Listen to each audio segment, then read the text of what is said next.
According to legend, there was a family in Japan where after the death of each family member, the top part of their skull was placed on top of the next, in order to pass down the memories of their ancestors. Over 1,000 years, what was once a large family was reduced to just Shuichi and his father. However, the father was gravely ill and his days were numbered. The main task was to find a wife for his son in order to ensure the continuation of their lineage. Shuichi had a girlfriend, and one day he invited her to his home. However, upon seeing the scene with his father, she became terrified and lost her memory. Since then, she had suffered from nightmares, waking up in cold sweats and experiencing hallucinations.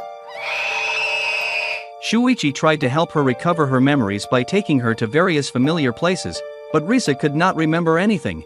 In the hope that she might recall something at his house, Shuichi invited her over. Moreover, his father was bedridden and gravely ill, and he told Risa not to worry about him. As they approached the house, Shuichi knocked on the door and informed his father that Risa had come to visit. For Risa, who had lost her memory, everything was like the first time, and she felt embarrassed. Shuichi reassured her, saying that she had been here several times already. Suddenly, strange sounds began to come from the room.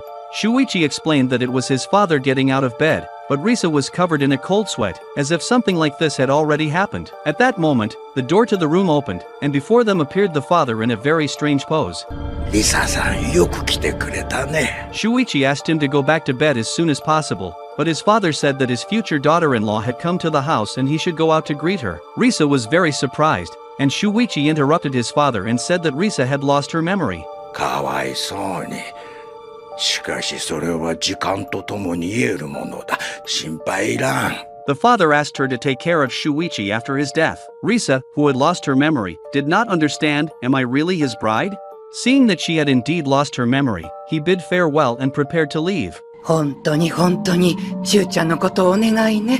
Risa was puzzled, as she thought she had just heard a woman's voice. Upon returning home, she felt a strong sense of dread, as if she had already seen something horrible there, so horrible that she had lost her memories. Before she could properly think over the situation, Shuichi came running to her house in a panic, saying that his father was on his deathbed and wanted to see Risa one more time. Risa wanted to refuse, but before she could say anything, Shuichi dragged her to his house. Tosa! Wakaru kai? Risa da! The scene that unfolded before her eyes instantly restored Risa's memories. This was what had terrified her before. Watashi wa mou dame da. Ato nan jikan mo motanai.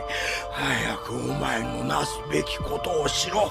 Watashi tachi ni wa shison ga hitsuyou da. Upon learning that Risa had regained her memories, Shuichi wanted her to become his wife and bear him a child, so that their lineage could continue. But how could any normal person agree to that, especially knowing that her child would